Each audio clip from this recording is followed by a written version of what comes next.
ഇറാനാണ് നിലവിൽ middle ഈസ്റ്റിലെ ശ്രദ്ധാകേന്ദ്രം. Iran ആണവായുധം സ്വന്തമാക്കുമോ? ലോകം ആശങ്കയോടെ ചോദിക്കുന്ന ചോദ്യമാണിത്. ഇറാൻ ആണവായുധം സ്വന്തമാക്കുന്നതിന്റെ അടുത്തെത്തിയെന്ന അഭ്യൂഹം കുറച്ചുനാളായി ഉയരുന്നുണ്ട്. കുറച്ചുനാൾ മുമ്പ് ഇറാനിൽ ഭൂചലനം അനുഭവപ്പെട്ടിരുന്നു. ഇറാൻ ആണവ പരീക്ഷണം നടത്തിയതിന്റെ പ്രകമ്പനമാണ് ഭൂചലനമായി അനുഭവപ്പെട്ടതെന്ന റിപ്പോർട്ടുകളും പിന്നാലെ എത്തിയിരുന്നു. ഇപ്പോഴിതാ വീണ്ടും ഇറാനിൽ ഭൂചലനം അനുഭവപ്പെട്ടിരിക്കുന്നു. തിങ്കളാഴ്ച തെക്കൻ ഇറാനിലാണ് ഭൂചലനം അനുഭവപ്പെട്ടത്. 5.5 തീവ്രതയാണ് റിക്ടർ സ്കെയിലിൽ രേഖപ്പെടുത്തിയത്. ഇതിനെ തുടർന്ന് ഇറാന്റെ ആണവ പരീക്ഷണം വീണ്ടും ചർച്ചയാകുന്നു. ഇറാൻ രഹസ്യമായി ന്യൂക്ലിയർ ബോംബ് പരീക്ഷിച്ചെന്ന സംശയമാണ് ഉയരുന്നത്. ഫിറുസാബാദാണ് ഭൂചലനത്തിന്റെ പ്രഭവ കേന്ദ്രം. ഇറാനിൽ പ്രവർത്തിക്കുന്ന ഒരേയൊരു ന്യൂക്ലിയർ പവർ പ്ലാന്റ് സ്ഥിതി ചെയ്യുന്ന ബുഷഹിന് 200 കിലോമീറ്റർ മാത്രം അകലെയാണ് ഭൂചലനത്തിന്റെ പ്രഭവ കേന്ദ്രമായ ഫിറുസാബാദ്. ഈ പ്രഭവ കേന്ദ്രത്തിന് സമീപത്തായി 4.8, 4.9 രേഖപ്പെടുത്തിയ തുടർ ചലനങ്ങളുമുണ്ടായി. ഭൂമിക്കടിയിൽ 10 കിലോമീറ്റർ താഴ്ചയിലാണ് ചലനമുണ്ടായത്. അതിനിടെ ഇറാന്റെ ആണവ പദ്ധതികൾക്ക് നേരെ ആക്രമണം നടത്താൻ ബൈഡൻ ഒരുക്കങ്ങൾ നടത്തുകയാണെന്ന റിപ്പോർട്ടുകൾ പുറത്തുവന്നിരുന്നു. ആക്രമണമുണ്ടായാൽ ശക്തമായ തിരിച്ചടി തന്നെ നൽകുമെന്നും ഇറാൻ മറുപടി നൽകിയിരുന്നു. ഡൊണാൾഡ് ട്രംപ് അധികാരത്തിൽ വരും മുമ്പ് ഇറാനെ ആക്രമിക്കാൻ ബൈഡൻ ഭരണകൂടം പദ്ധതി തയ്യാറാക്കിയെന്ന റിപ്പോർട്ടാണ് പുറത്തുവരുന്നത്. ഇറാന്റെ ആണവ കേന്ദ്രങ്ങൾ ലക്ഷ്യമിട്ട് ആക്രമണം നടത്താനായിരുന്നു പദ്ധതിയെന്നും റിപ്പോർട്ടിൽ പറയുന്നു. പിന്നാലെ ഇറാന്റെ പ്രതികരണവും എത്തി. ഇറാനെ ബഹുമാനത്തോടെ പാശ്ചാത്യ രാജ്യങ്ങൾ പരിഗണിച്ചാൽ ചർച്ചകൾക്ക് തയ്യാറാണെന്നാണ് ഇറാൻ വ്യക്തമാക്കിയത്. സമാധാനപരമായ ആണവോർജ്ജ നയം പിന്തുടരുമെന്നും ഇറാൻ വിദേശകാര്യമന്ത്രി അറിയിച്ചതായി അന്താരാഷ്ട്ര മാധ്യമങ്ങൾ റിപ്പോർട്ട് ചെയ്തു. ആദ്യ ഊഴത്തിൽ പരമാവധി സമ്മർദ്ദതന്ത്രമാണ് പ്രസിഡന്റ് ഡൊണാൾഡ് ട്രംപ് ഉപയോഗിച്ചിരുന്നത്. ഈ നയം ഇനി തങ്ങളുടെ മേൽ പ്രയോഗിക്കരുതെന്നും ഇറാൻ മുന്നറിയിപ്പ് നൽകിയിട്ടുണ്ട്.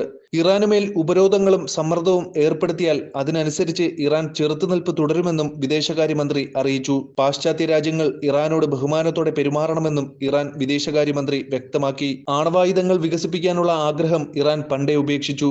ആണവ പ്രവർത്തനങ്ങൾ സിവിലിയൻ ആവശ്യങ്ങൾക്ക് മാത്രമേ ഉപയോഗിക്കൂ എന്നും ഇറാൻ പാശ്ചാത്യ രാജ്യങ്ങൾക്ക് ഉറപ്പ് നൽകിയിട്ടുണ്ട്. 2015 ഇറാൻ അമേരിക്ക ഉൾപ്പെടെയുള്ള പ്രധാന ലോകശക്തികളുമായി ഒരു ആണവ കരാറിലെത്തിയിരുന്നു. ഇതാണ് joint comprehensive plan of action.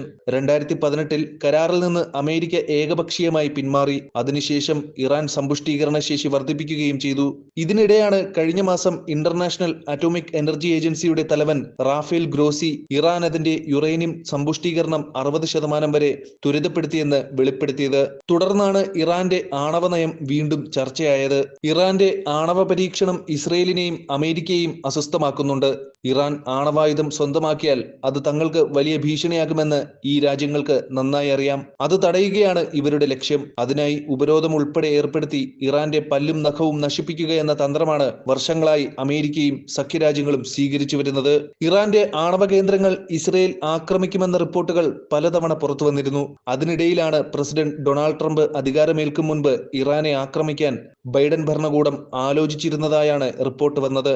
US മാധ്യമമായ ആക്സിയോസ് ആണ് ഇക്കാര്യം റിപ്പോർട്ട് ചെയ്യുന്നത്.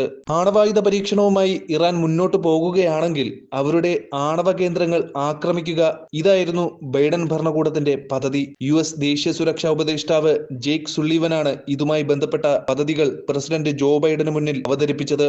ഒരു മാസം മുൻപാണ് ബൈഡനും സുള്ളിവനും തമ്മിൽ ആക്രമണ പദ്ധതികൾ ചർച്ച ചെയ്തത്. ഇതേക്കുറിച്ച് അന്തിമ തീരുമാനത്തിൽ എത്തിയിട്ടില്ലെന്നും റിപ്പോർട്ടിൽ പറയുന്നുണ്ട്. ട്രംപ് അധികാരമേൽക്കുന്ന ജനുവരി 20 മുൻപ് യുറേനിയം സമ്പുഷ്ടീകരണം ഇറാൻ 90% ഉയർത്തിയാൽ ആക്രമിക്കാനായിരുന്നു ബൈഡന്റെയും സുള്ളിവന്റെയും പദ്ധതി. ഇറാന്റെ വ്യോമ പ്രതിരോധ സംവിധാനവും മിസൈൽ സംവിധാനങ്ങളും കൂടി ദുർബലമായാൽ അവരെ ഇറാനെ കീഴ്പ്പെടുത്താൻ പ്രയാസമുണ്ടാവില്ലെന്നാണ് ബൈഡന്റെ ഉപദേഷ്ടാക്കൾ കരുതുന്നത്. ഇതിലൂടെ ഇറാൻ ഉയർത്തുന്ന ഭീഷണി കുറയ്ക്കാനാവുമെന്നും ഇറാൻ കരുതുന്നു.